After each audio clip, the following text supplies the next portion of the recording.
Good evening. Welcome, everyone, to the May 7th, 2025 meeting of the Murfreesboro Planning Commission. We'll call our meeting to order, and we do have a quorum present tonight. I don't believe we had anybody register for public comments. So we will move on to our first item, which will be to approve our minutes of the April 16th, 2025 Planning Commission meeting. We did have a chance to review those ahead of time. Anybody had any corrections, additions? Move for approval. Second. We have a motion and a second. Mr. Bromley? Yes, ma'am. Ms. Averwater. Aye. Mr. Carroll. Aye. Vice Chair Halliburton. Aye. Mr. Harris. Aye. Mr. Wright. Aye. Chair Jones. Aye. Okay. Minutes pass. Our first item of business tonight, we have old business that we need to take care of first. We have one item there. This is a proposed amendment to the zoning ordinance. It's related to regulations for institutional group assembly uses, including school uses, and pertaining to the following sections. Section 7, site plan reviews. Section 9, standards for special permit uses. Section 19, residential districts. Section 27, landscaping and screening. Chart 1, uses permitted by zoning district and its endnotes. And the endnotes for Chart 2, minimum lot requirements, minimum yard requirements, and land use intensity ratios. The City of Murfreesboro Planning Department is the applicant. Mr. Blumley, you're going to go over this one with us. Thank you, Chair Jones and members of the Planning Commission. Good evening to you. This was an item that you conducted a public hearing on April the 9th, and at that time voted to defer action. And a couple of updates with regards to this application. One of the concerns that was raised regarding this ordinance amendment was about certain types of school uses that may generate noise and how we could address those. And so we included the following, both in the standards for where schools are are proposed to be allowed by right, and where schools would be required to go through the plan development process. That accessory uses to any school where machinery that generates noise is involved, e.g. certain trade classes, shop classes, auto repair classes, etc., shall only be conducted indoors and inside of a building located at least 150 feet from any property line. Also, in order to get the Planning Commission a larger sample size of school projects that have been before our Board of Zoning Appeals, we went back to 2015 and generated the list that was in the agenda materials with the additional items so that you could see the square footages and how those compared to the proposed 50,000 square foot threshold that we have proposed. The 50,000 square foot threshold would have required 4 of the items in the list that are on your screens in front of you to apply for a planned development. And that included 2 high school additions that were 102,000 square feet and 2 other additions that were just a little over 70,000 square feet. Everything else fell under the 50,000 square foot threshold. So with that, I'd like to pass to City Manager Darren Gore, who has a PowerPoint presentation that he would like to give you. Welcome. I wouldn't expect anything less, Darren. My reputation. Chair Jones, Planning Commissioners, I appreciate the time. I forwarded this to y'all last week, and I wanted to give you a preview and kind of really give you the background, and by giving you that background, maybe give you the context under which why this zoning ordinance is proposed, or the changes are proposed. So Matthew kind of went over the high points, but to give you the background, back in September of 2024, we did have a meeting with Rutherford County Schools, and from that meeting had a couple of takeaways. They really wanted more of a one-stop shop relationship where they had a consistent contact at the planning department when they had additions or ancillary buildings coming onto their campuses. They also wanted some relief on development standards. Some of the schools that maybe weren't annexed into the city or were built before they were annexed in the city and has since gotten annexed, they wanted some relief on some of the criteria, primarily landscaping, irrigation, buffering, and parking. And then the big issue that we always, big elephant in the room is the roadway and traffic improvement collaboration and who's going to fund what road and how. And we said we needed to get a better protocol on that front. That's maybe not necessarily a planning commission item, but it is something that, how are we going to fund those and get a better just communication cadence, if you will, between the city and the county schools.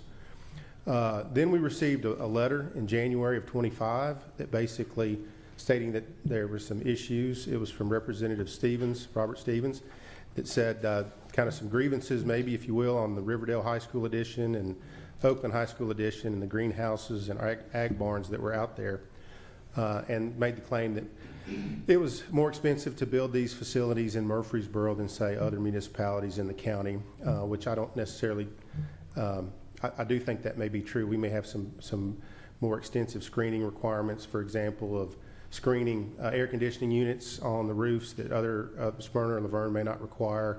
But I do think their main concern was the landscaping and really the irrigation to get to that landscaping. And so there was pretty much, if you guys don't work together and work something out, that Representative Stevens was going to pursue some legislation that would basically take control away from Murfreesboro and put it to a state level board or committee. So that did prompt us. Me and the mayor went and met with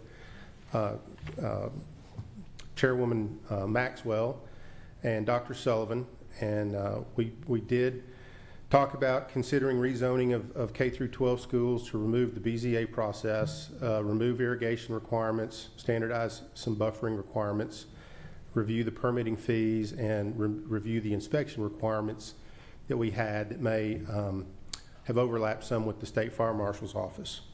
So from that, what we established kind of as the goals of these zoning changes was to provide more predictability in the cost, i.e. through the design requirements, and eliminate some of the uncertainty of the BZA conditions, expedite the approval process for school project additions or ancillary buildings for educational purposes, try to get that into that 30 to 60 day time frame, and really avoid the planned institutional development process, the rezoning that would take 150 days plus for projects that really weren't affecting the surrounding neighbors or generating a public nuisance. So the proposed changes, I think Matthew has gone through that: eliminate the special use permit from BZA, remove irrigation requirements, establish a type C buffer when adjacent to residential, continue to require the P&D or the PUD rezoning if it's a new school developed on the property, if the addition is over, currently defined as 50,000 square feet. I've got question marks there if that's something we want to discuss. Or if an athletic or recreation field is proposed with lighting or amplified sound. And as Mr. Blomley brought up, we added the addition of any type of or machinery that may generate noise, putting in that clause of it having to be inside and at least 150 feet from any property line. So this is a Pareto chart, and it kind of shows what Mr. Blomley mentioned, those first four. So there was, if you look at 2015 to 2024, there was about a 500,000 square feet of school square footage addition. 4 out of those 18, which were greater than 50,000 square feet, that was about 70%, 71%, or around 350,000 square feet of the 500,000. If you dropped that threshold to 30,000 square feet, then that would have caught one other facility. That would have bumped that percentage up to 77%, or 384,000 square feet out of the 500,000. And if you dropped it to 25,000 square feet, that would have caught a sixth of the 18 that would have caught about 411,000 out of the 500,000. That would be about 83% of the total square footage. And this is just kind of represented in a tabular form. It shows you the actual square footage and kind of under what condition would there be a P&D zoning requirement. And you can see those first 4 at 50,000. Hobgood Elementary would have been at 30,000, and the Siegel High School edition would have been required at 25,000. One thing we did bring up, just kind of I think the city council is very interested and engaged on whether this will be applied to public and private schools, and that's something I expect them to deliberate at city council. Not to say we couldn't deliberate it here, but I think that's something that they're going to ultimately decide on at the council level. So with that, I'm open for questions or discussion, or however you'd like to proceed. Yeah, I'll make the first comment. So I was kind of the one, or one of the individuals, wasn't sure about how all this worked. Definitely didn't have a defined idea of the amount of square footage.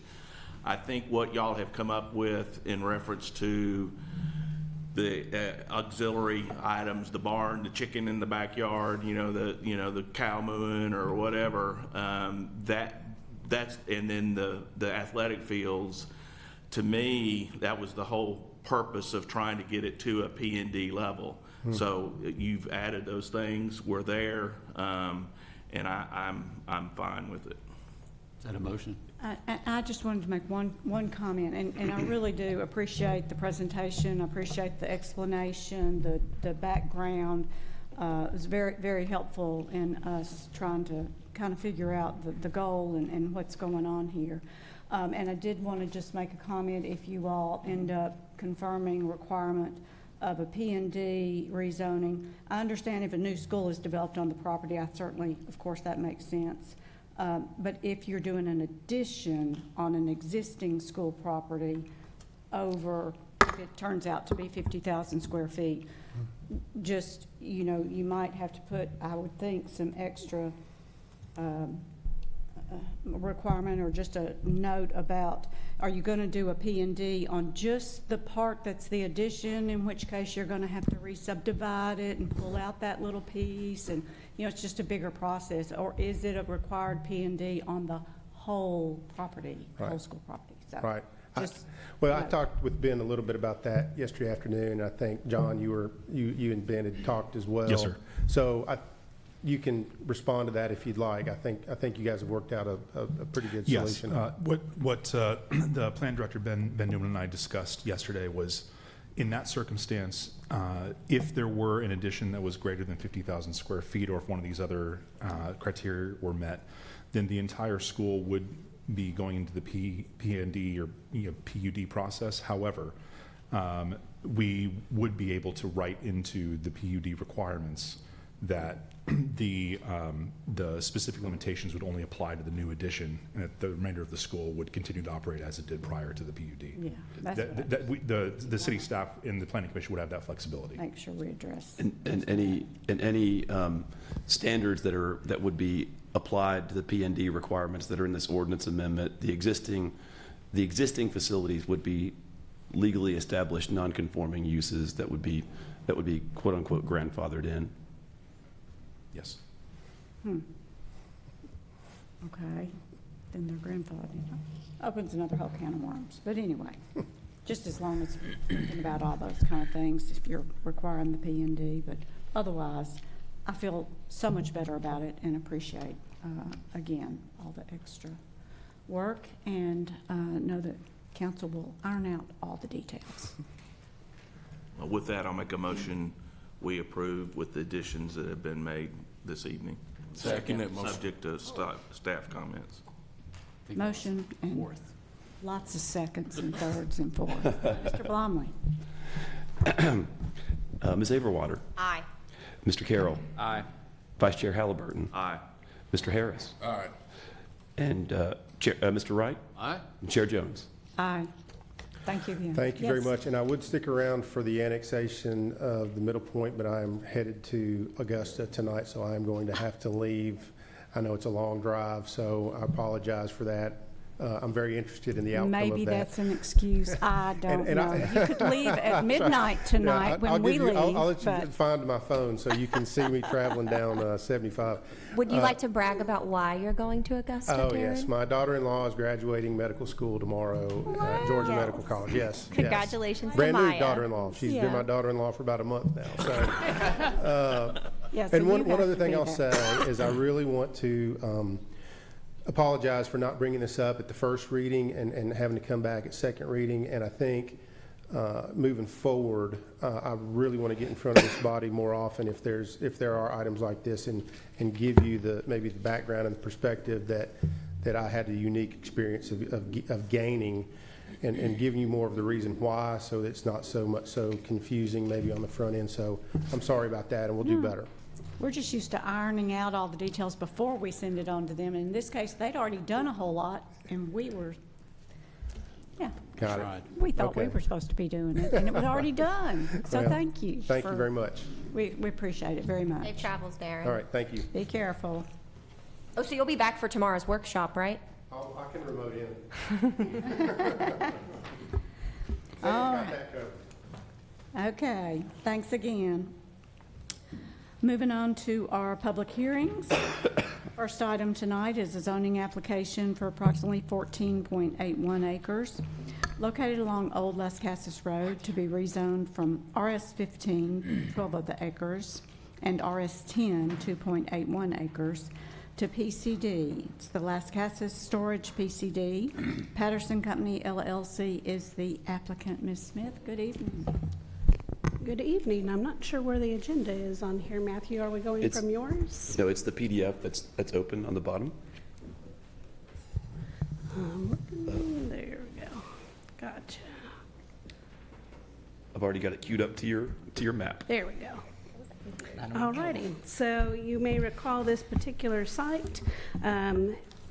We set the public hearing at your last meeting, so this has been noticed to the adjacent neighborhoods. We also had a neighborhood meeting on this particular project.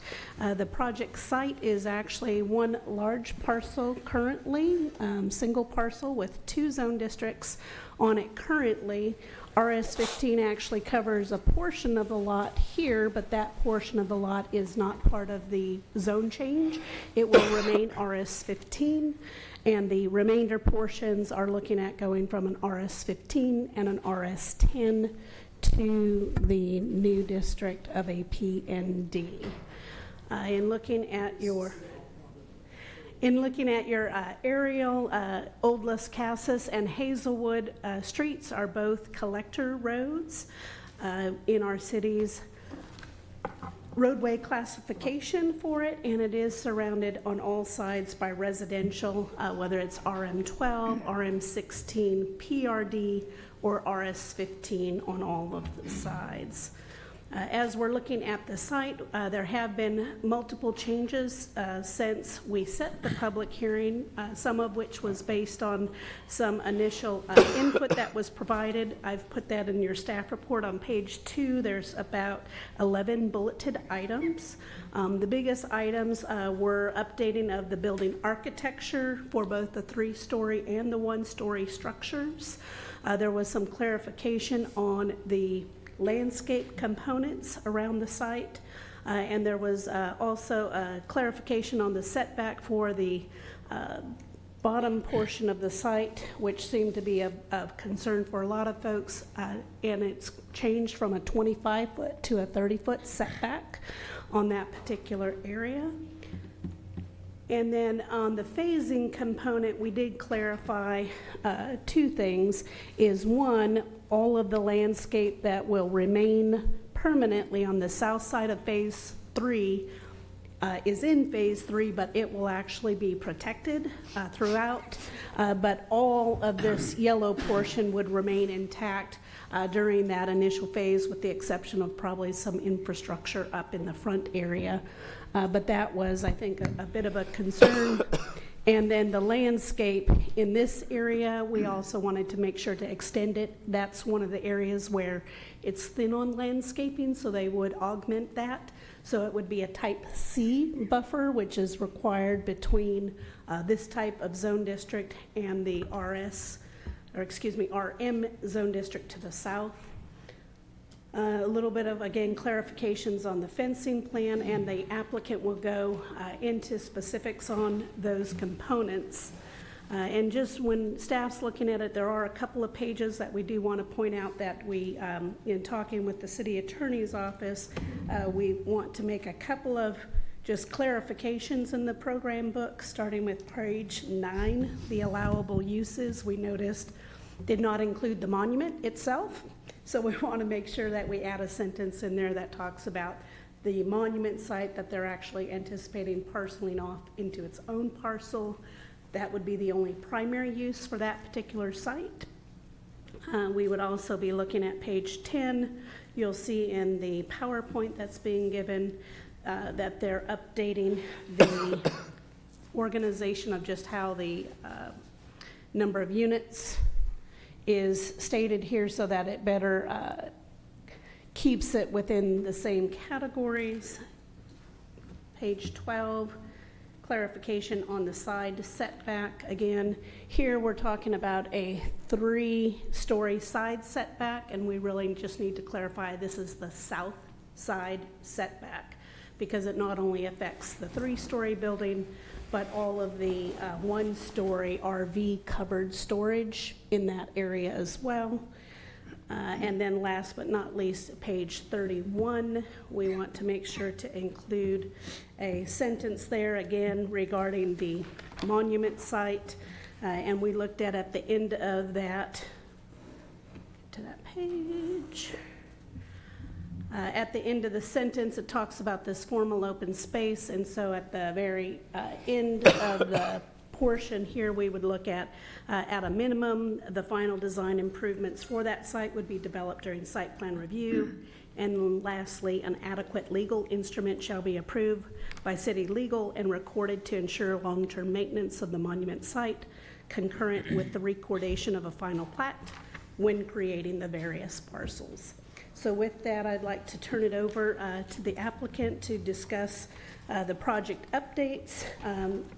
On a second note, on the neighborhood meeting, there were about 25 participants that came out to the fire station the other day, a lot of which are here this evening as well. More than 25. Well, that's how many signed in. So 25 signed in, and they did go over many of the issues that our first one did go through, but their two biggest concerns that it sounded like they would look into further, and I'm hoping the applicant will go over this evening, is blasting and buffering. I think were the two main issues that they were wanting to, that they thought that they could look at further. So without further ado, I will turn it on over to the applicant to provide a short PowerPoint on the project and the proposed changes.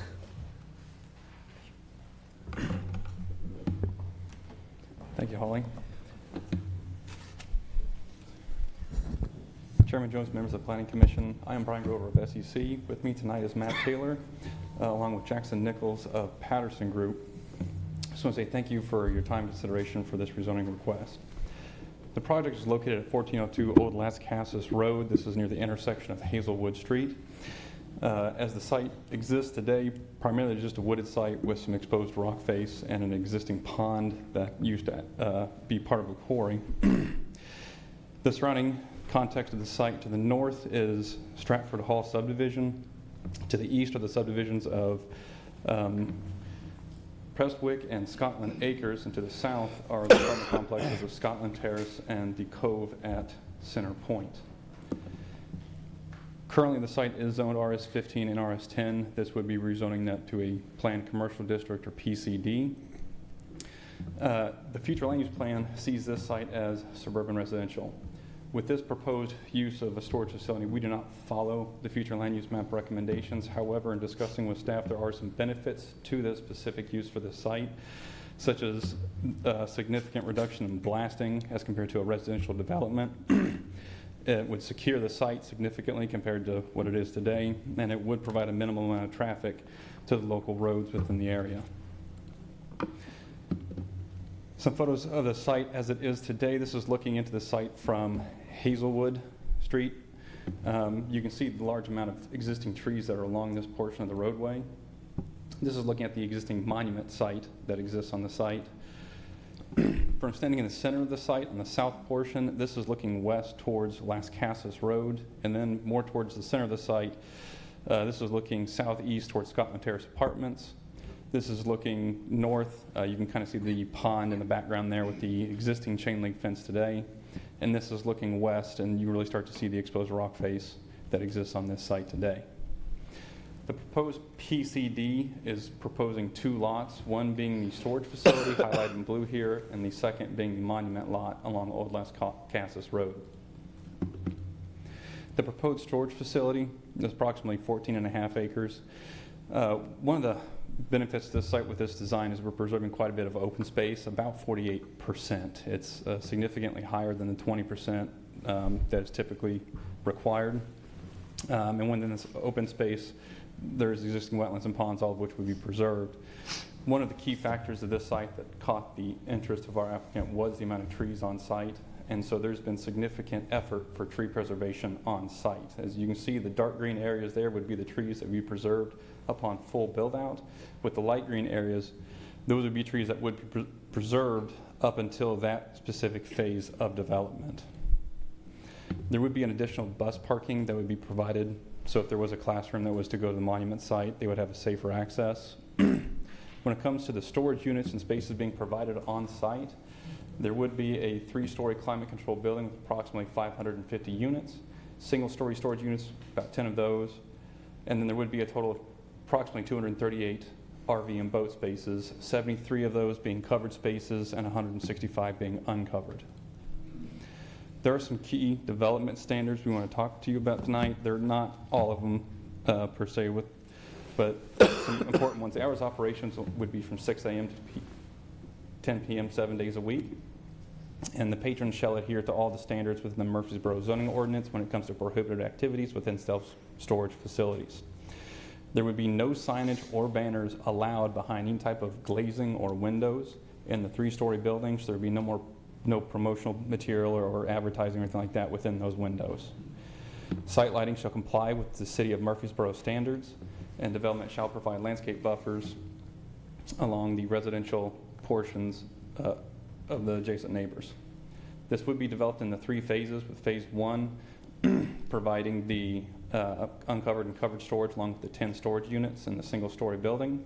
It would also be providing the caretaker house located just near the entrance here, as well as any type of monument enhancements for that lot as well. Phase 2 would be additional uncovered and covered parking, with phase 3 being solely the 3-story climate-controlled building. The buffers for this plan, anything you see in the red here would be a type C buffer. The light and dark blue would be type D buffer, with the light blue the intention to maintain that existing tree line and vegetation as it is to utilize as a buffer.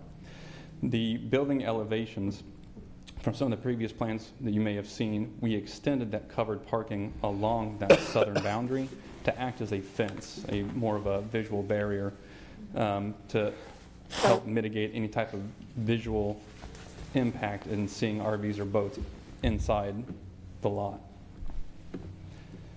The fencing for this development, if there's any fencing along Old Las Casas Road, it would be decorative in nature. There is some temporary fencing that would need to be installed as portions of this site, such as the buildings, would be utilized as those security features as a fence so people could not get in.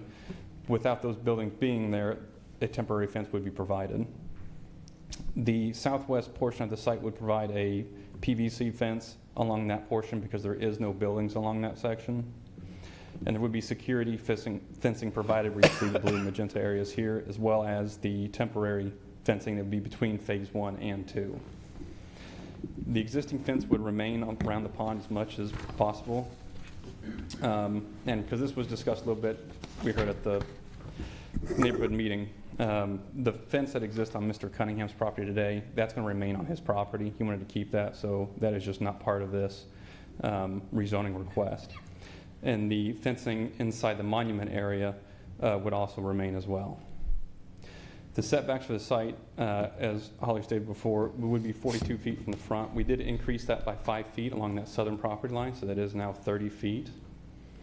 And the interior of the monument site would not actually have any setbacks in it, but we would be requesting a 20-foot setback from that monument site to our single-story buildings along Las Casas Road.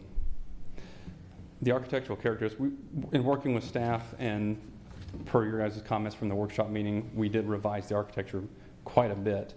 I won't go into all these architectural characteristic details, but I will let you know that the 3-story building was revised to include the cap along the tower portion. Additional glazing was added. We did lighten the color as well, and there is no corrugated metal proposed in any of these elevations. That was removed. Here's an example of what that would look like, the revised architecture. This is the north elevation as seen from the parking lot, and this is the east and south elevation. Here's a rendition of what that would look like from Las Casas Road. As I stated, the tree preservation was important with this, so the end result would follow more along this, would be the desired effect that we were going for by preserving those trees. The single-story building along Las Casas, some of the changes that we incorporated with this, once again, no metal, but we also increased the brick on the corners to go towards the top to add character to this building as well. Here's an example of that would be. And the caretaker building was updated as well to get rid of those large bay windows. And this is the covered storage at the rear of the site. Example of that would look like. Some of the concerns we were doing with buffering along the site. Here's an example section. There are several of them presented within the pattern book. Specifically, this is along the Scotland Acres area. And the point of these sections is to show that there is existing vegetation within these areas, but any area that it does not have that vegetation, we would be supplementing additional buffer material to meet those landscape buffer requirements and performance standards. And this is, once again, how that elevation would look from that property line. And here's the example section from Las Casas Road, once again, maintaining a majority of that canopy within that section and presenting a nicer elevation towards Las Casas. The monument site, as Holly mentioned, would be developed further at site plan level. The exceptions being requested with this book, there's 6 in particular, one being the major roadway reduction for self-storage. Second being the reduction of the setback from the monument lot, as well as an exception to actually use that monument space as the formal open space requirements for this site instead of providing them in-site in the self-storage facility. Additionally, there is a request to remove the tree islands on site because this is self-storage without trailers, just trying to make it easier for patrons to use. However, those trees would still be planted on site somewhere. We're not going to just not do those. We want to put those on site still. And we're also requesting an exception from the design guidelines to have buildings with less than 35% void area, as well as an exception request to allow more than 50% of the RV, trailer, car, and boat storage within each phase. If you have any questions, I'd be more than happy to answer those now or after the public hearing. Okay. Anybody have any questions? Open the public hearing. Okay. Thank you. Thank you very much. All right. So we will get ready to open the public hearing for this item. We'll ask anybody that would like to speak either for or against this item to come forward to the podium and please state your name and your address.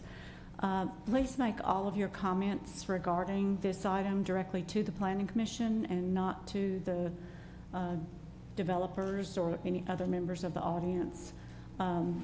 And we do ask that you keep your comments limited to 3 minutes for each person that comes up to speak.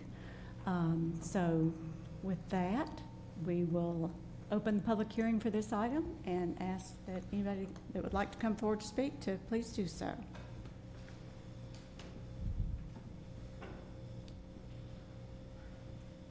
Who's going to be first? It's you. All right, come on up. All right. Thank you very much. Thank you. Thank you very much for your time.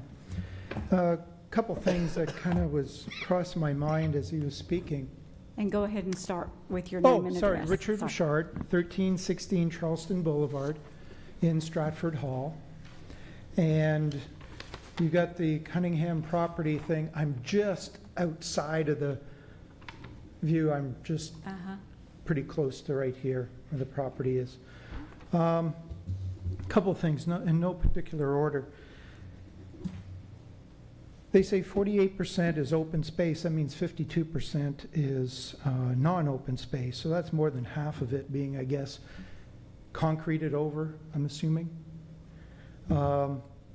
Is there anything having to do with the water drainage? Has that been formally addressed? There are some water drainage alleys or gullies down by the back of my house, and a year and a half ago, it was the water level came up halfway through my driveway, so something was blocked. The city didn't unblock the pipes or something, so there could be something having to do with drainage.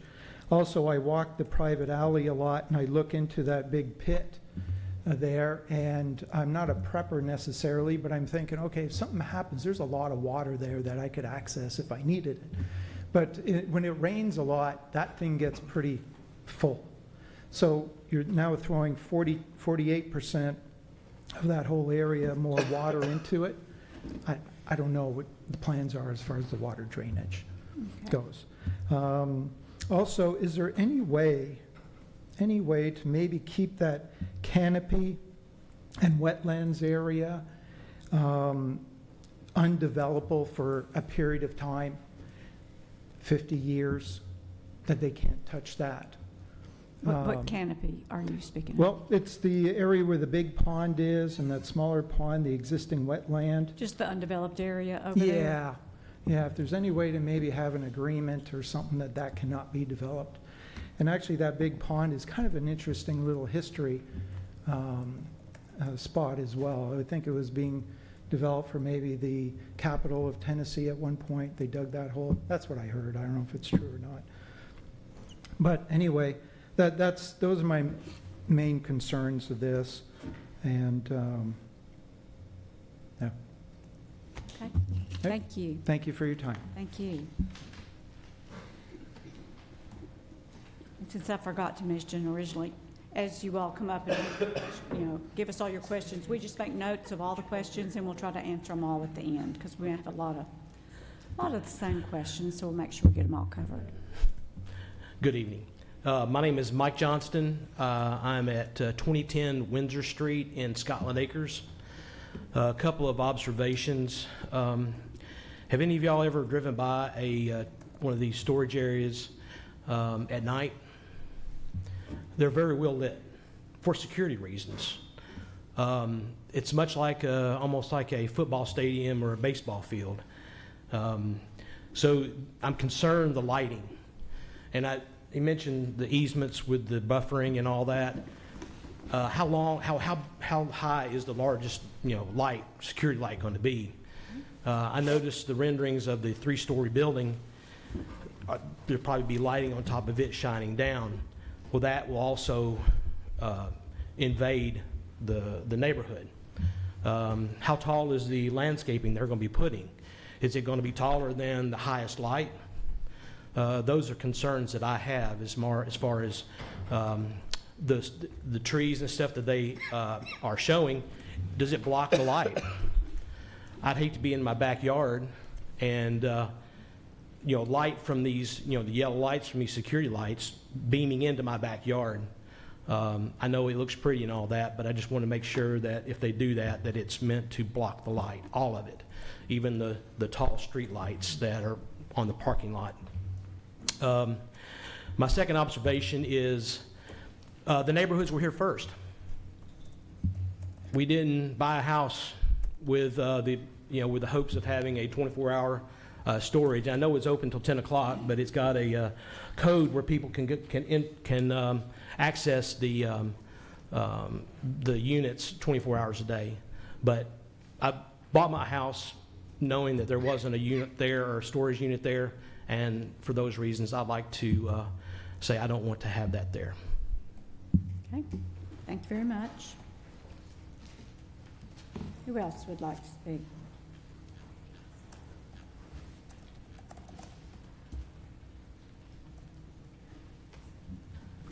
Well, good evening, everyone. I'm Larry Gilliland. We actually have two houses on Windsor Street, 1911 and 2007. That's a nice, quiet neighborhood, and so I appreciate all the time. I know that staff and planning have put a tremendous amount of time into this plan, and on paper, it really looks good. I think that as far as a use for that property, I would much rather have the storage there rather than more multifamily or that type of product that might be suitable for that area. So thank you for working on that. My concern is that we have a 3-story building on the front, which with parapet could be 40 feet high. That holds 550 storage units. There's a tremendous amount of open space that on the plan is being used for open space parking, but I would like to know and have some peace with that open space parking would remain, that the developer or owner could not go back at a later date and add more 3-story buildings on that space, because I'm not an engineer, but it certainly looks like it could hold that. So I would like that restriction if possible. Otherwise, the bus parking or the open parking that's along the south side, I think that's a good use for that. That's open. I just hope that the Planning Commission and the city have taken the time to look at the fencing, how it butts up to that, so that there would not be any openings for vagrants to get in there. There's some homelessness over in that area now. So that's it. Thank you very much. Thank you, Mr. Gilliland. Who else would like to come up and speak?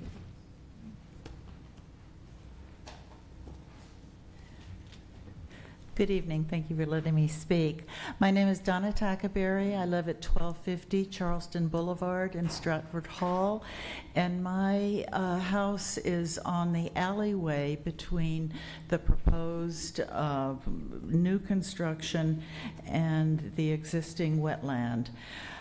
And I would like to say we get the runoff from the apartments up the hill into our retention pond now. And when the rains really come, as they have in the past couple of weeks, our pond is all the way up to the street level. And I am very concerned that if the big pond overflows because of this parking lot, it is going to come over into our lands, and there's not a lot of space between, the retention pond, which is probably 5 feet, and then when it overflows that, it comes into my backyard and into my garage, as in all of the places on Charleston Boulevard that abuts this alley. And so I just want somebody to be aware that the water's not going to go anywhere. It's going to come into our backyard, I'm afraid, as it already has from the apartments higher up. But anyway, that's my concern, and I thank you for listening to me. Thank you. Thanks for mentioning that and letting us know. Who else would like to come up and speak? Thank you for the meeting. My name is Claudia Scherer. I live in Scotland Acres. I'm Ken's neighbor over there. And I'm with Mike Johnston that once we moved in this neighborhood, we thought it was going to be just a quiet neighborhood. And now we're talking about rezoning the land behind us and making it commercial versus keeping it residential. And I would like to challenge each of you, before you make a decision on this, to walk this property. I walked it day before yesterday with a neighbor. It is a sheet of rock. It is a solid sheet of rock. And when they built behind me, Stratford and Prestwick, and they started blasting, which I love my neighbors now, but at the time I was not real happy with them because I had over $10,000 worth of damage from the blasting. My ceilings left the walls, everything cracked. It is a major thing in Rutherford County when you start blasting these sheets of limestone. I mean, that sounds crazy. And it's just a lot of what's going to happen. And we talked to them Monday night about the blasting. And if this goes through and they do the blasting, we need some protection. We need to know that within so many, not just 100 feet or not 300 feet, because this limestone, like I said, I challenge you to go look at it and you'll be going, how are they going to put in a 3-story building without really doing some blasting for the foundation, for the plumbing, the electricity? It's going to be major and it's going to travel around. But like I said, I'd like you to go walk it before you make a decision. The other thing that he just brought up, I did not realize it would be open from 6 a.m. to 10 p.m. Why would we need it open that many hours that close to residential? I don't know, but I do ask that you go walk it. Go ahead. And Ms. Sher, if you will, you said you were in Scotland Acres, but we do need your address. 1907 Windsor Thank you. Street. I will be backing up to it, the back of my house. Okay, thank you. Who else would like to speak? Anybody else over there? Oh. Chair Jones, members of the Planning Commission, I'm Mike Hughes, 2003 Windsor Street, private citizen tonight. I have a script. I'm sorry, I'm going to read from it, so I tend to ramble, so I'm going to try to keep to the script. As stated in the zoning application report, the future land use map contained in the Murfreesboro 2035 comprehensive plan designated this subject property area as suburban residential and park/open space. Due to the uniqueness of the property with the geographic center of Tennessee and the surrounding properties already developed as residential and much with higher densities than RS10 and RS15, the need for more open space and nearby neighborhood recreational opportunities in this fast-growing community, I believe that park open space designation is the correct, highest, and best use for this property. The city staff indicated in their report that a borrow pit and large expanse of rock on the property lend itself to this type of use that is proposed. Well, if you remember, the Gateway Island Park, similar to the property, similar to the size of this property, which has ponds too, was built on an old city dump. And also the city's trailheads and much of the trailheads and greenways are in FEMA's special flood hazard area. So just because it's a difficult piece of property doesn't mean it can't be a park. Furthermore, on sheet 3 of the pattern book, it states that the proposed storage facility offers several key benefits that support its consideration. Unlike residential developments, there will be limited blasting. However, on sheet 9, it states that all utilities will be underground. How will you install underground electricity and storm lines without blasting? Will you have to build up the site several feet to drain to the existing pond, which is their plan? How will the elevated site fit with the surrounding properties? Will it have to adjust their cross sections, their profiles? So you now have 16-foot tall RV storage buildings are now 19 or 20 feet above the existing ground. So that's something they need to consider. The city staff goes on to say renovation to and long-term upkeep to the Centerpoint Monument is a benefit to the community. This is what city staff said. With the monument part of a city park, it will permanently be maintained and protected. The city staff also indicates that preserving the thick landscaping areas and wetlands is beneficial to the site and the adjacent community. These are reasons why they're saying it's okay to stray away from the future land use plan. But likewise, this, as a part of the city park, these landscaping areas will be maintained and protected. If you think about that large rock in the middle, a park could do the same thing that a storage facility would do, leveling asphalt over the center. You put a few pickleball courts, and I'm telling you, it'll have a bunch of people wanting to use this place. The proposed pattern book is also asking for several exceptions for the mini storage warehouse design guidelines. The distance to an intersection of an artery or collector streets, both Old Lascassas and Hazelwood Drive are classified as collectors. That's one of the exceptions they're asking to get a waiver from. The exception to the required setbacks, open space requirements, architectural design guidelines, outdoor storage requirements. If it's such a good fit for the area, why are they asking for several exceptions to the rules? Getting close. Yes, ma'am. I'll speed it up. On the practical review of the plan, there are several issues with the proposed pattern book. On sheet, the southern property line of the subject property is labeled 20-foot drainage easement, and I don't dispute that fact. Several acres of the already developed area drains through this southern property line and then along to a large concrete channel. On sheet 29, they show a cross-section of the proposed covered parking to the property line and to the adjacent Scotland Acres Lot 59. In that cross-section, a Type D landscape buffer overlaps this 25-foot drainage easement. If the city street department needs to clean out that drainage easement, where are the trees? They're gone now. So the trees that are preserved are gone. What I'm asking for, if you do approve this, which I hope you don't, is widen that out to 50 feet, 25 for the landscape buffer and 25 for the drainage easement to provide an adequate buffer.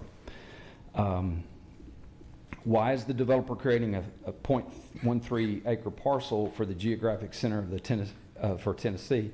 If they are preserving and maintaining the monument, why are they creating a separate parcel? And that's one of the things they're asking for an exception of. That's going to be formal open space, but it's going to be on a separate parcel. Why is it on a separate parcel? Why couldn't it be on the same parcel? And the school bus parking lot, how many teachers will organize a field trip, obtain permission slips from all the parents, schedule a bus trip across town, and look at a stone obelisk in front of a mini storage development for all of 5 minutes? I mean, that just, it was funny to me. But furthermore, Are you about done? yes, ma'am, I'll wrap it up. past But 3 just in minutes. closing, I propose, the proposal does not fit with the current zoning of the subject property or the surrounding properties, and it does not agree with the city's future land use map. It has several problems with its design, and I ask that you deny this request. Thank you.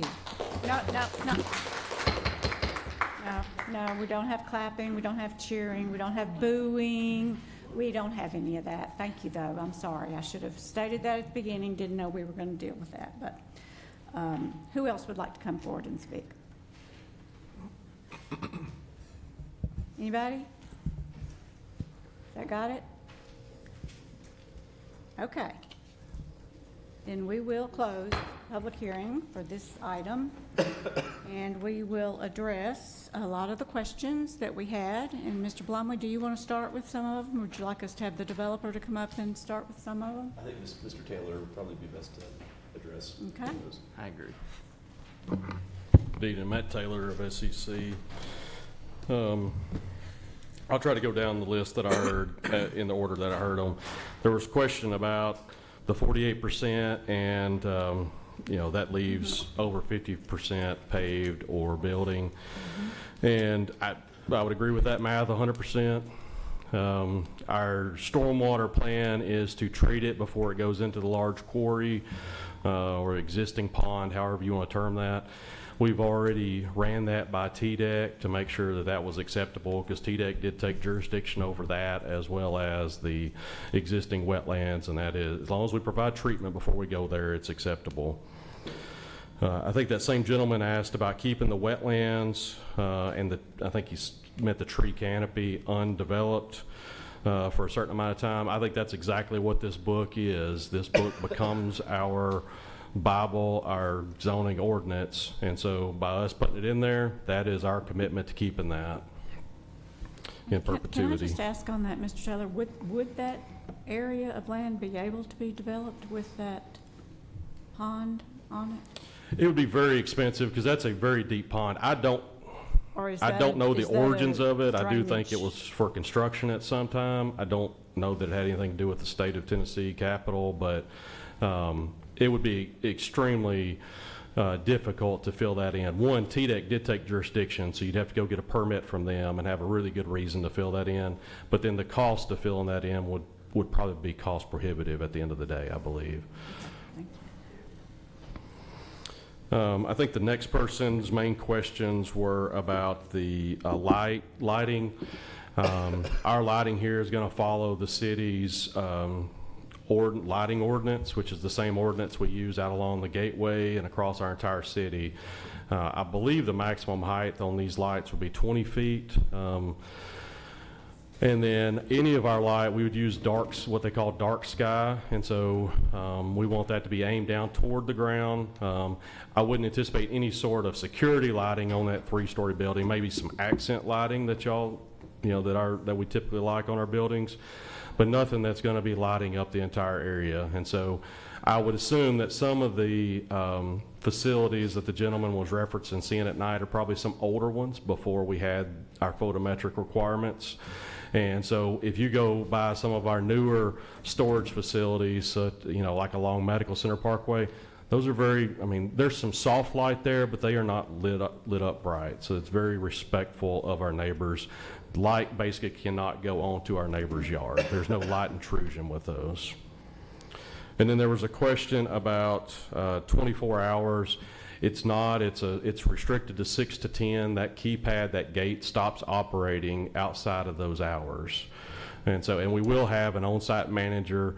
That manager won't work the full 6 to 10, but will be there for normal business hours. But that gate stops working outside of those hours. You can't physically get in between 10 p.m. and 6 a.m.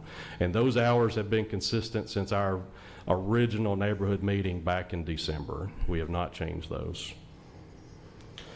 Mr. Gillen, his question was about the 3-story. Can we add more buildings here in the future? If we wanted to propose that, we would have to come back through this exact process. And so this plan does not allow any other buildings besides what's shown on it. If we wanted to try to add some in the future, we would have to come back and request a rezoning for that. There was another question about runoff. I think I addressed that earlier. And there was a question about blasting. We went over blasting extensively on Monday night at the neighborhood meeting, and I assure anybody, whether it's you or the neighbors, this plan represents the least amount of blasting that would occur on this property regardless of the type of development. So if it's a residential project, you're going to be blasting from the street all the way back to the end of the cul-de-sac or however that terminates there. And so this offers the opportunity to limit the amount of blasting, because our plan is to have the entire site sheet drain from the west toward that existing pond. We don't want to put in underground piping. We don't plan to put in underground piping. We want to leave that as a sheet drain situation. Our only 2 buildings that would have plumbing would be the on-site manager building and that 3-story building. And so very limited up at the front. And then heard some questions about making it a park. I understand that's what's shown on the future land use map. In past conversations, I don't believe the city has any interest in purchasing and maintaining this property for a park. I believe they like to purchase larger pieces of property and make them more substantial in nature. So I don't think they have any intention on that. And then as far as potentially widening the buffer, we discussed that at our original neighborhood meeting. We moved the building off the property line, I think an additional 5 feet, and we also extended that building down so it acted as a solid barrier through there. So we actually think that the solid wall creates a better buffer than landscaping ever could, and then we're proposing to leave that landscaping. There's always the opportunity that Public Works could come in there and cut out some trees. That opportunity exists today, But I can tell you that we've got pictures of that concrete swale. There's very mature trees around there, so if they're doing maintenance on that, they're doing it on the swale itself and not getting outside of that. That's the benefit of having that trench or that concrete box, if you want to, there. That's what's conveying the water. That's what they're going to maintain. So I don't foresee that being a likelihood at all. We routinely put landscaping inside of easements, and they do at times have to be cut out, and we would have to repair that. And then as far as preserving the monument on a second lot of record, that's because the existing property owner, Mr. Cunningham, wants to retain ownership of that. However, we are going to be responsible for the maintenance because this is the front of our property. We don't want an unsightly characteristic there. And the comments about the bus stop and kids being laughable, my understanding is there's already buses that come here for visits to see the center of Tennessee, and that was a request from staff to put that bus stop there. We were happy to oblige by that. We want to maintain that same ability for kids to come see this facility, regardless of what our feelings are on that.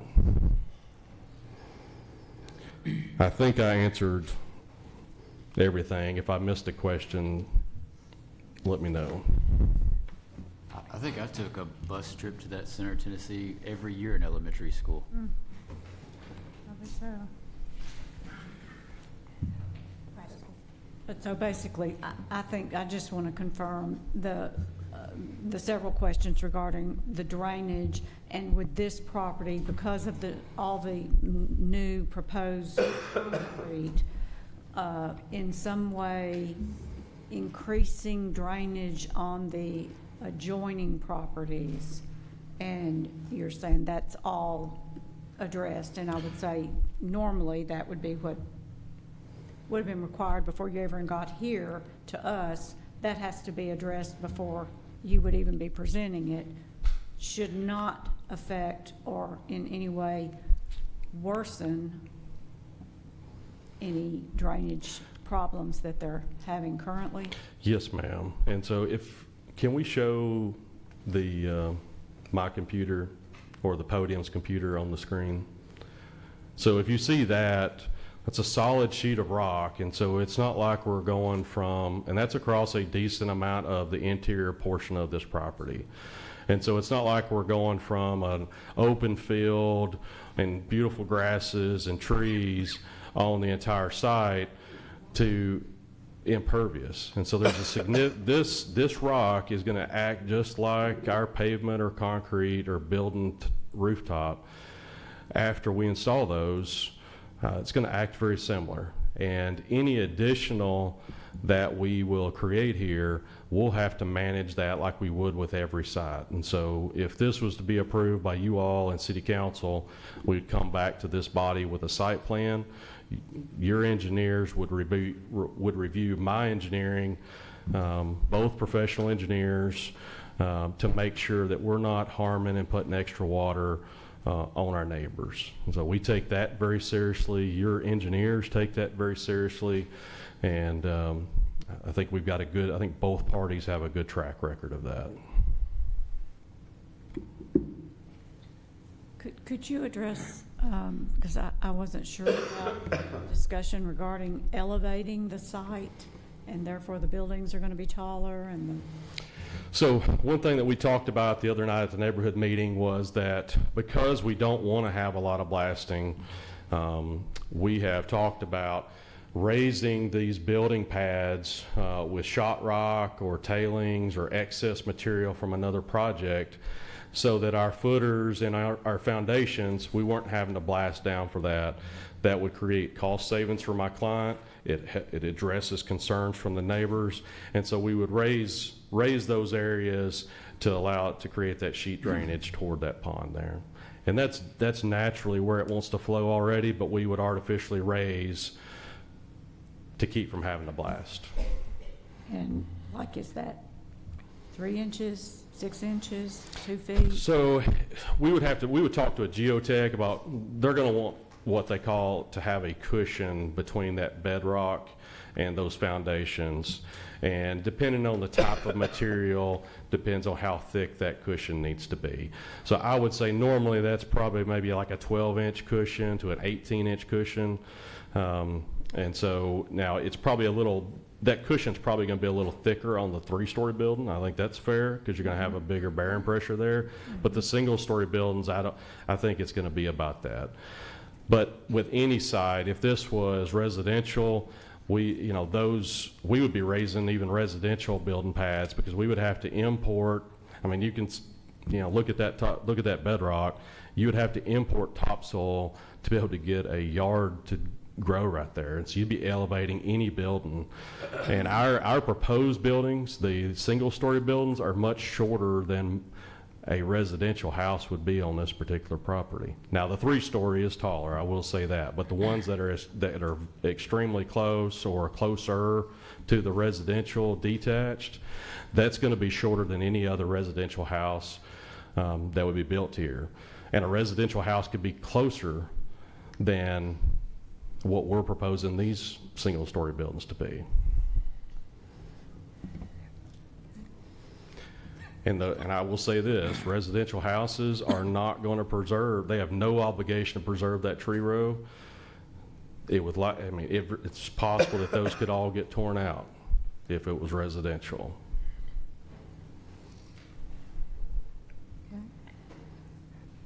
Anybody else have any other questions or see any of our questions that didn't get answered?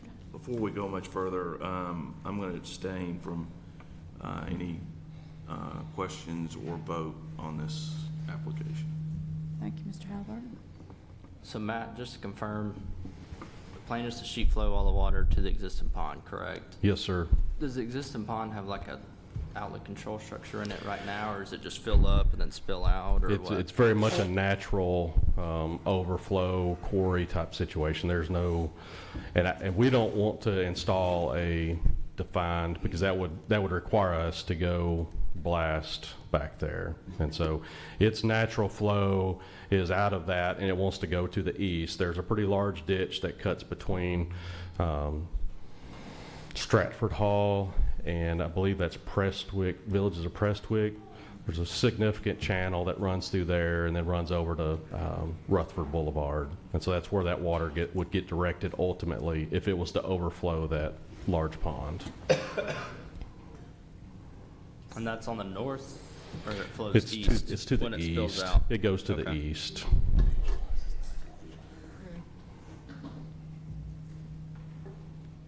Got it.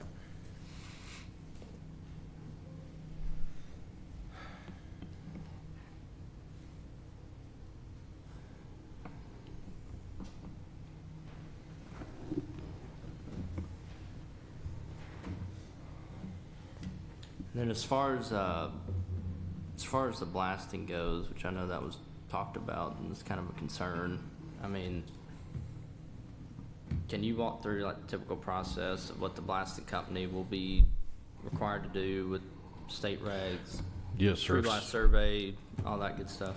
Yes, sir. So I believe the state requires anybody within 300 feet, any structure within 300 feet of the property line would get what they call a pre-blast survey, and that's where somebody's going to come over and take pictures of the outside and the inside of your house or neighbor's house to establish a pre-blast condition.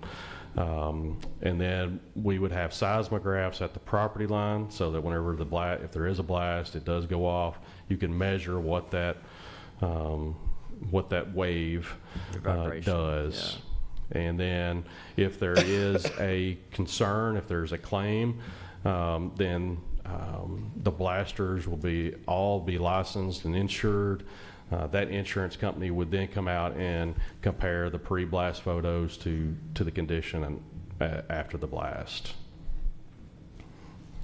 And is that 300 feet from the blasting site or from the property lines?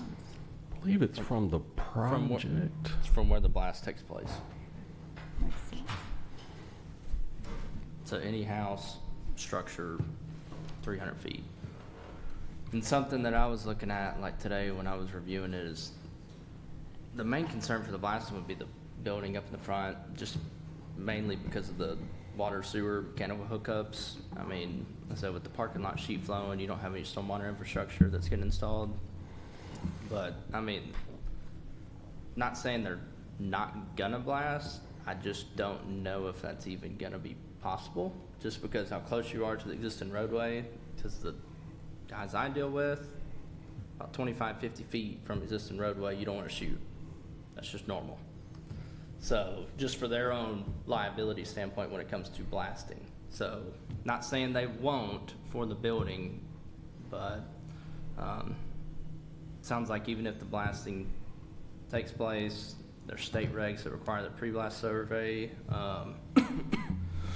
specific seismic readings, and then if there are any complaints, you've got a post-blast survey that would take care of it. So.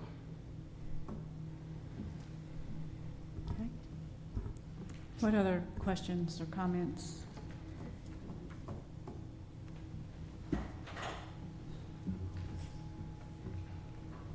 Anything?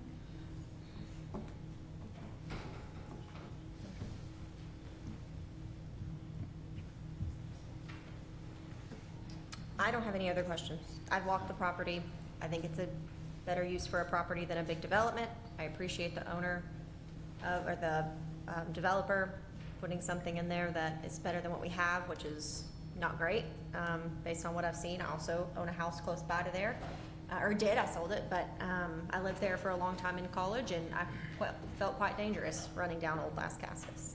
So I am looking forward to some sort of development there, and this is not intensive on traffic, not intensive on schools. It's good for the tax base, and it's the highest and best use. So I will make a motion to approve the project. Do we need to address any staff comments or specific issues in my motion? If the items that staff brought up to those couple of pages can be incorporated into it, we'll make sure that those pages are updated before City Council. Is the developer okay with, the applicant okay with that? Okay, then my motion is subject to staff comments. Second the motion. We have a motion and a second. Mr. Blumley? Mr. Water. Aye. Mr. Carroll. Aye. Vice Chair Halliburton. Abstain. Mr. Harris. Aye. Mr. Wright. Aye. And Chair Jones. Aye. And thank you all very much for all your work towards all of our discussion from one meeting to the next. We appreciate the work on getting that done.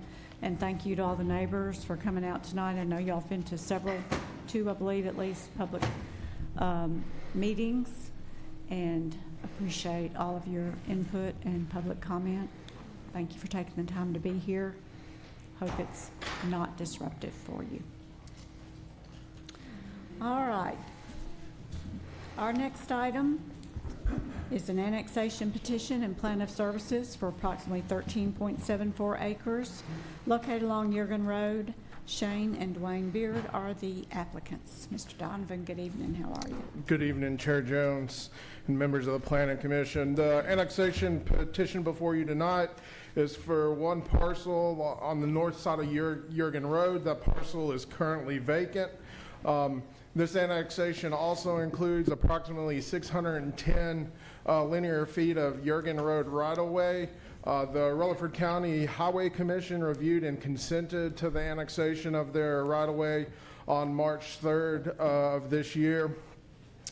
So the subject property also has a companion rezoning that we will discuss in the next item. They've provided us with a concept plan that contemplates 21 lots from this potential annexation. This is provided just for illustrative purposes, and it isn't necessarily the plan that will be carried out if approved for annexation. The annexation study area is within the city's urban growth boundary. It is also contiguous to the current city limits on the west and north sides of the property. The comprehensive plan also identifies a service infill service infill line, which this property is within. Staff has worked with other city departments to draft a plan of service, which a copy was provided for you in the packet. Due to its close proximity to the existing city limits, it is relatively easy for the city to serve, with the lone exception being sanitary sewer. And property owners would need to work with neighboring developments in Magnolia Grove and Prater Farms to extend sewer from one of those properties to the site to serve it. There's currently no timeline for that extension to take place, and it would be the responsibility of the developer to cover the cost of that extension of sewer. Staff is supportive of the annexation request for the following reason. The subject property is contiguous to the existing city limits. It is located within the urban growth boundary and the service infill line, and services can be extended to the subject property upon annexation. I'm happy to answer any question, and Mr. Brian Grover is here representing the applicant as well. Okay. Anybody, is there any other, anything else at this time, Mr. Grover, or we go ahead with our, okay. Any other questions from the Planning Commission before we open the public hearing? None for me. Okay. Thank you, Mr. Donovan. We will open the public hearing on this item at this time, and again, all the same rules, I guess, apply to this public hearing as the last. Anybody that would like to speak can come forward to the podium, state your name and address, and you'll have 3 minutes to speak either for or against this item. So with that, we open the public hearing. If anybody would like to come forward and speak. Nobody? Okay. We'll close the public hearing and ask any other questions, comments before we vote on this item. Move for approval. Second. Subject to all staff comments. Second. Motion and second, Mr. Blomley. Ms. Averwater. Aye. Mr. Carroll. Aye. Forgot what I was supposed to say for a second. Vice Chair Halliburton. Aye. Mr. Harris. Aye. Mr. Wright. Aye. Chair Jones. Aye. I think we have ayes all the way around on that one, so. Sorry about that. Approval on the annexation request, and moving on to item C, the zoning application for approximately 13.26 acres located along Yeargan Road to be zoned RS10 simultaneous with annexation. Shane and Dwayne Beard are the applicants. Mr. Donovan. Thank you, Chair Jones. This is the companion rezoning application for the annexation you just reviewed. So the request is to RS10, which would allow single-family residential on a 10,000 square foot lot minimum. So as far as adjacent zoning for the property just to the north, it's mostly residential in nature and residential in land use. Just to the north is Prater Farms, that's currently within the city limits. To the east and south is zoned RM, our medium density residential in the county, and those are large tracts with single family residents on them. And then to the west is another PRD in Magnolia Grove, that, and both of the PRDs that are in the city are currently under construction as we speak today. The current zoning for the subject site is also medium density residential in Rutherford County. So the future land use plan identifies this area as suburban residential. Suburban residential is the most appropriate land use characteristic, looking for a single-family residential dwellings of 1 to 4 units per acre, and supports zoning like RS10, RS12, and RS15, which this RS10 zoning would be consistent with that suburban residential character from the future land use map. Staff is supportive of the rezoning request for the following reasons. The proposed RS10 zoning aligns with Murfreesboro's 2035 Comprehensive Plan suburban residential designation. Promoting residential densities of 1 to 4 dwelling units per acre. The proposed single-family detached dwelling allowed by the RS10 zoning would be compatible with single-family residential uses and lot sizes in the vicinity, and would provide a transition from the smaller lots in Magnolia Grove and Prater Farms to the larger lots in the county. And the subject property is currently vacant and situated in an area of active residential growth, making it well-positioned to complement ongoing development trends and meet housing demand. And with that, I'm happy to answer any questions. And again, Mr. Brian Grover is here representing the applicant as well. Okay. Any questions before we open the public hearing? Okay. With that, we will open the public hearing for the zoning application for this item. Asking anyone to come forward that would like to speak. Anybody? Okay.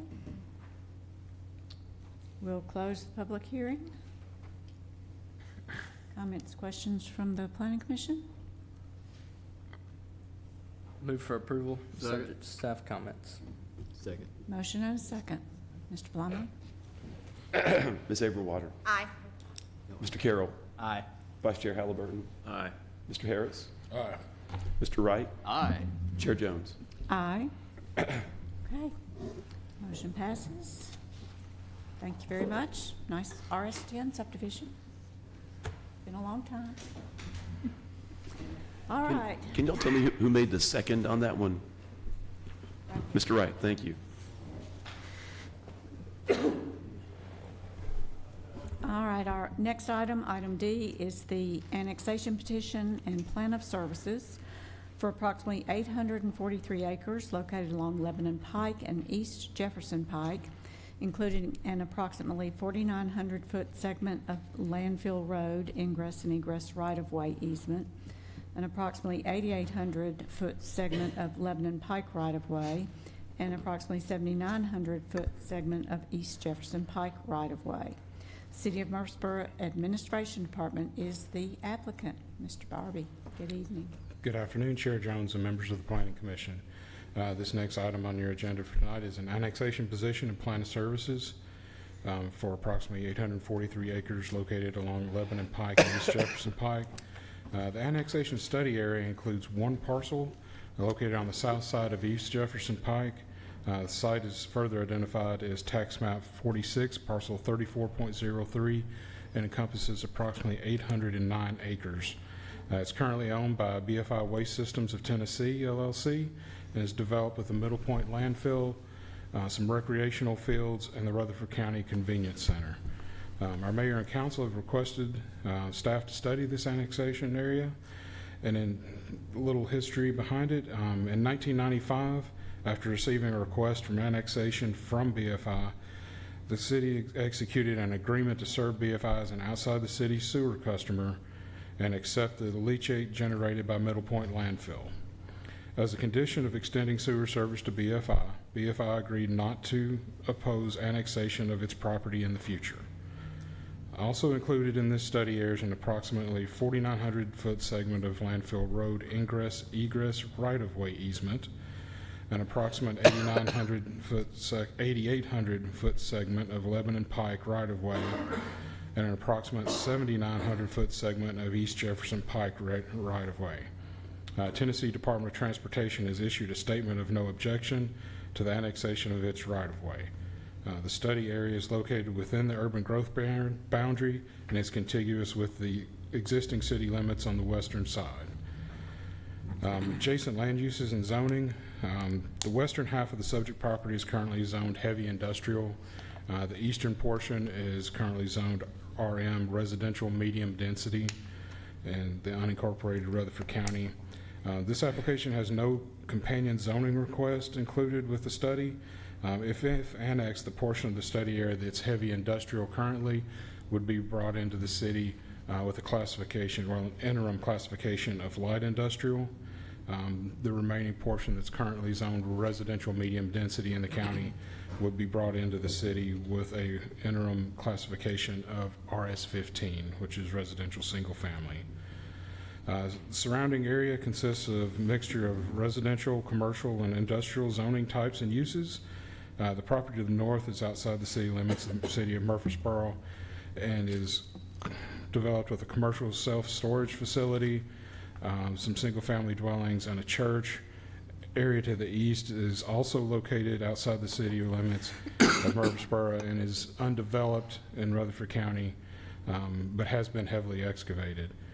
To the south is the Rutherford County landfill owned by Rutherford County government, and to the west is a mixture of residential properties, vacant land, and some commercial development. The future land use map for the Murfreesboro 2035 comprehensive plan excuse me, identifies the subject property as future study area and located outside of the service infill line. Staff has prepared a plan of services and proposed annexation, a plan of services for the proposed annexation to study the annexed property as it currently sits. The plan was included with your packets that were handed out to you previously. All departments have verified that services can be provided to this property upon annexation, with the exception of our Water Resources Department that has indicated that sanitary sewer service is not currently available to the property other than the private sewer pump that's currently in place to receive the leachate from the landfill. Also noteworthy is the fire department. They have indicated that due to the conditions of the site and some of the remote areas of the property that they would need to consider and recommend the purchase of a 4x4 multi-purpose pumper rescue truck, just to ensure they have the ability to provide the protection and emergency services in those hard to reach areas. Staff recommends the approval of this application based on the following 3 items. We're supportive of this annexation because the subject property is contiguous with the existing city limits. The subject property is located within the city's adopted urban growth boundary, and services can be extended to the subject property upon annexation. I do also want to mention that we have, staff has discussed this plan of services with our traffic department. The Murfreesboro Transportation Department has recommended reducing the study area by removing all proposed public right-of-way that is located north of the Walter Hill Park, including all the right-of-way of East Jefferson Pike in the study area and a portion of the Lebanon Pike right-of-way in the study area, in order to avoid annexing the skewed intersection of Lebanon Pike and East Jefferson Pike and the school zone that serves Walter Hill Elementary. The Planning Commission would need to consider whether they wish to modify the study area in accordance with the Transportation Department's recommendation. Planning Commission will need to conduct a public hearing on this matter tonight, and then need to formulate a recommendation for City Council. Also with us tonight is a representative of the applicant, Mr. Sam Huddleston, and I believe he has some additional information to provide for you as well. Thank you, Mr. Barbie. Good evening, Chair Jones, members of the Planning Commission. You got Glad to see you, Mr. Huddleston. City Manager, Assistant City Manager, and City Attorney tonight, so We just feel so honored. we're happy to be here and present information to you on this. The City Administration Department's the applicant, and I represent that department. Signed the application, and you might say, why do you guys want to annex this? And so we thought I'd just provide a little commentary on that. When the city entered the contract with BFI 30 years ago, you know, the city limits and therefore city residents and city facilities were more than 1.5 miles from the landfill. In that last 30 years, we have annexed property, added facilities, and have residents that are closer to the landfill now than 30 years ago. Our real driver is we desire just to have some input and oversight that would be afforded to us by annexing this in the city and having that property subject to our current land use, zoning, property maintenance, building codes, building inspection codes, and stormwater, and that would give us the ability to have some impact on the operations of the landfill and perhaps some of the nuisance and other concerns that we have from their operations. Now, we have received a request from the operator and their representatives to review those codes with them and how we expect to see that implemented upon annexation. And so we'll make arrangements to do that. But contractually, the city cannot interfere with the operation of the landfill as it's entitled today under their state permit. So it's not our intent to interfere with their current operations of landfill. We do believe that there's some operational things that we could help with by having that oversight that would be afforded to us by the annexation. Some may say revenue, but there's some modest property tax. I think our report represents that it's less than $40,000 per year based on the current valuation and assessment of the 800-acre site. And obviously, any changes with site improvements, appraisals, assessments, or tax rates have a proportional change in the amount of revenue that would come back to the city. That's all taken care of through the agreement that we have with the property assessor's office in helping the city prepare our tax bills. And so, but there is a modest revenue from that. But certainly, that $40,000 a year is not really enough to entice us. It's really having some ability to have some influence on that. And so in the future, we would expect any improvements, and they do have other operations at this site. So they do have the landfill operation, but there are some other things they operate out of there, perhaps a dumpster service, roll-off service, some of their fleet maintenance, and some other operations that happen on those grounds. And we know that over time they've built additional facilities there, and so any additional improvements, any changes they would make to the non-landfill part of the site would be subject to our zoning ordinance, our building codes, our stormwater ordinance, our floodplain ordinance. Like any typical development, we would review those plans, with the Planning Commission if appropriate and required, and they would comply with all the development regulations for new development. So we cover existing operations under our existing property maintenance codes and similar, and then we would address new development, new buildings, new business operations, whatever might be the case there, under our development standards. Here's what we're not doing. We're not annexing this property to advance or support or promote or facilitate the expansion of the landfill. I think we all know in our community there's a request that they have, the operators have made for an expansion, a couple of different requests, and we're not executing this annexation or requesting this annexation to facilitate that. I don't think it'd be appropriate for me to share the mayor's thoughts on it, but certainly that's available for anybody that has an interest in the mayor's thoughts on that subject.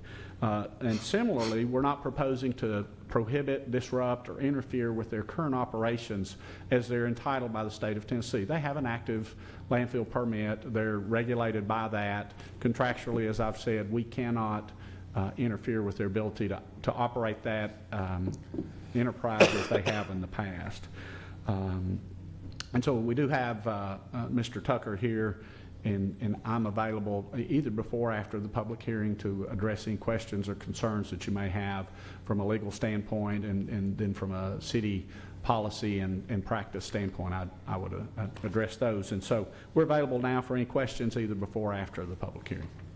And we recommend your approval of this application. Thank you, Mr. Huddleston. Any questions for Mr. Huddleston or Mr. Tucker before we Thank you. Open the public hearing? Good. All right. Then we will open the public hearing for this item, and again, ask anybody to come forward that would like to speak either for or against this particular item. Hi, my name is Sean McGowan. I live at 538 Dallas Court. Wasn't really prepared to speak here tonight, but as most of you know, in the 1995 host agreement that the county has with the landfill, they're basically prohibited from any oversight on the landfill. And as a resident of North Murfreesboro, we want oversight on the landfill. We want to have somebody who, again, give them oversight because they've operated with relative impunity over the last 30 years. And it's become a blight on our community. Obviously, I'm also against any expansion of the Middle Point landfill. But just want you guys to support the annexation. If for no other reason than based on the letter that they sent to you guys about their opposition to annexation. So if Republic is against it, I'm for it. Thank you. Thank you, Mr. McGowan. Appreciate it. Anybody else like to come forward and speak?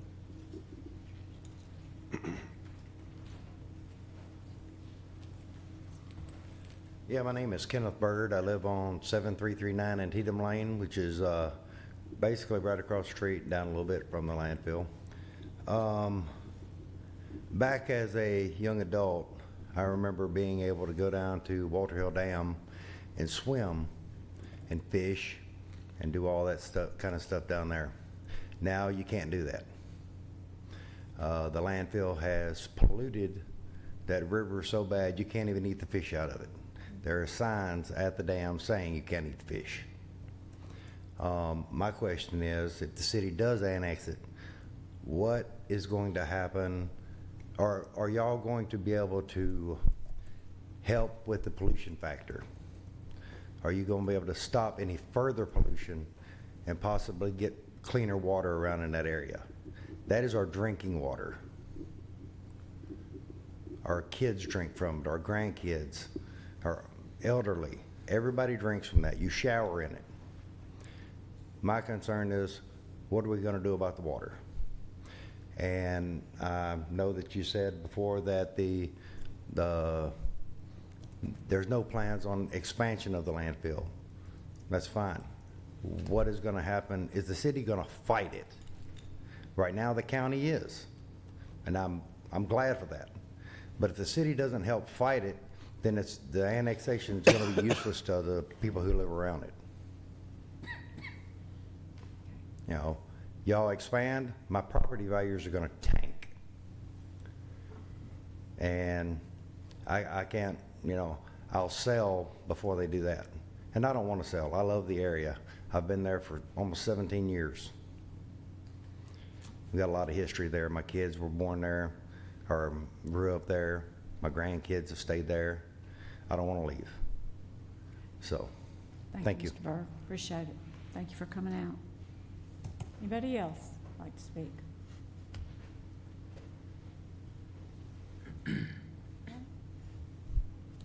Okay.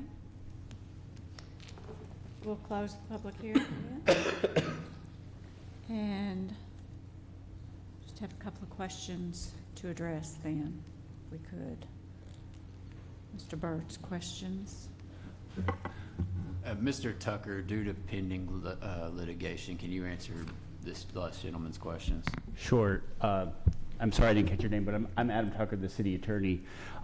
For the last couple of years, the city has had a pending lawsuit against BFI Waste Systems of Tennessee and its parent corporation, Republic Services. And among the claims that are included in that lawsuit are claims arising under the Federal Clean Water Act. And those claims, I would hope, go to directly to your concerns. Because of the litigation, I can't go into it more at this point in time, but I hope that addresses your question. I'd like more information on the hearings. Okay. I can talk to you offline if you. And as far as the city fighting expansion, like Mr. Huddleston said, several council members are on record for that. It's pretty easy to find that the city is not for expansion of the landfill.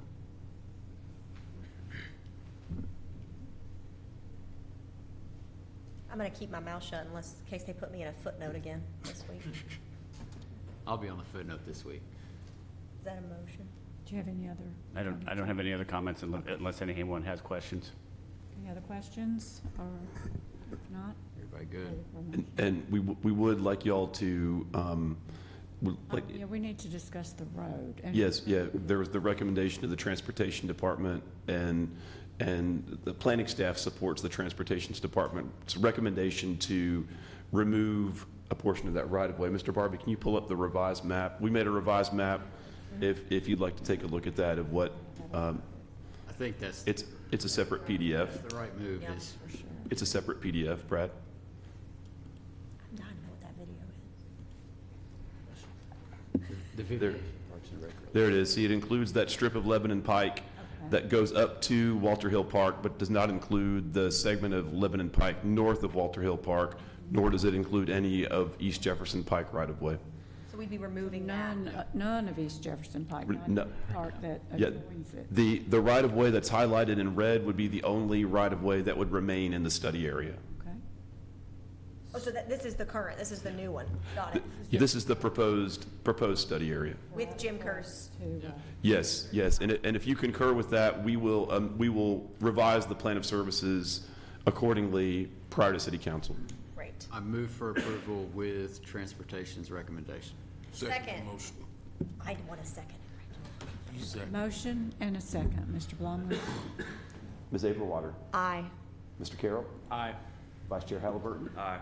Mr. Harris. Aye. Mr. Wright. Aye. Chair Jones. Aye. Okay. Thank you all very much. Thanks, Reggie, I owe you. I give it to you. She wanted that. Okay, that concludes our public hearings for tonight. We're moving on to staff reports and other business. We have 2 items that we know of there tonight.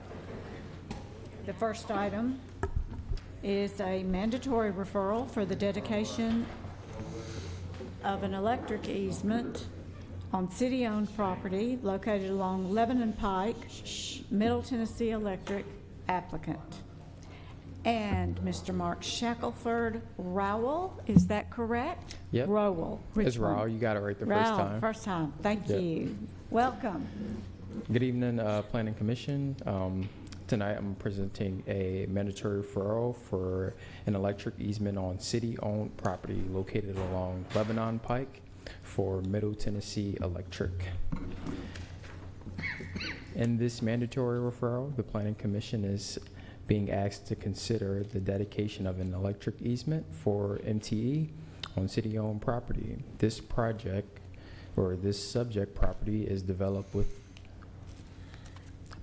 along the Walter Hill Park and the Walter Hill Dam. The proposed easement will support electrical infrastructure upgrades on the property located at 5430 Lebanon Pike. According to MTE, the purpose of this upgrade is to provide power to a meter pedestal that will support cameras and lighting for the city of Murfreesboro. This electric easement will specifically serve the city-owned property developed with Walter Hill Park. An exhibit showing the location of the proposed power line and easement is included in the agenda items and materials. Staff recommends the Planning Commission forward a recommendation of approval to City Council subject to the following conditions. If approved by City Council, MTE will be responsible for providing the information necessary, included but not limited to any exhibits and legal descriptions. For the legal department to prepare legal instruments to formally dedicate the proposed easement in question. The legal instruments will be subject to final review and approval of the legal department. MTE will also be responsible for recording these instruments and payment of the recording fee. Anybody have any questions tonight on that? Comments, or we? There are none. I make a motion to approve, subject to all staff comments. Second. Motion and a second. Mr. Blumley? Ms. Averwater. Aye. Mr. Carroll. Aye. Vice Chair Halliburton. Aye. Mr. Harris. Aye. Mr. Wright. Aye. Chair Jones. Aye. Thank you. Thank you, Chair Great Jones. job. All right, our next item, mandatory referral for the abandonment of a portion of a detention pond easement on property located along Elmcroft Avenue. Patterson Company LLC is the applicant. Mr. Blumley. Thank you, Madam Chair. Our last item on the agenda tonight is for the abandonment of a detention pond easement. It's the area in kind of reddish pink, if you will, along Audubon Lane. It's on a common area that is located on the corner of Elmcroft Avenue and Audubon Lane. Patterson Company is ready to record the plat for the final section of the Gardens of Three Rivers. They are proposing to take a little bit of the land of the common area where the detention pond is located and add it to a future lot 57.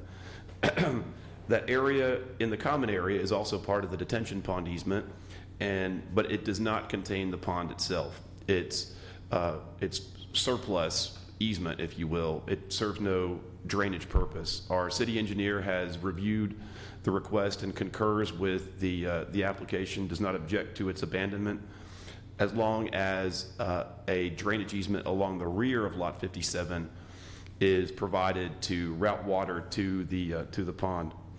So staff would recommend approval of this mandatory referral with the following conditions. The applicant must provide to the city legal department all the necessary documentation, including any needed legal descriptions and exhibits required to prepare and record the legal instrument. The drainage easement abandonment should be subject to the final review and approval of the legal documents by the city legal department. The applicant will be responsible for recording the legal instrument and for paying any recording fees. And lastly, the recording of the legal instrument abandoning the easement in question and the subdivision plat creating the new 20-foot drainage easement shall be done simultaneously. I'll be happy to answer any questions. Okay. Any questions or concerns on this one? Move for approval, subject to all staff comments. Second. Motion and a second. Mr. Blumley?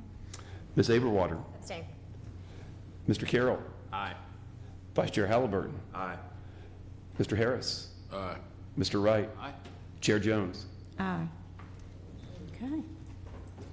I tell you what, I already respected Ms. Jaco to the fullest, and I have a newfound respect for her because I think I probably missed a few things on my little cheat sheet right here as I noted the votes. Uh-huh. She will not let you live it down.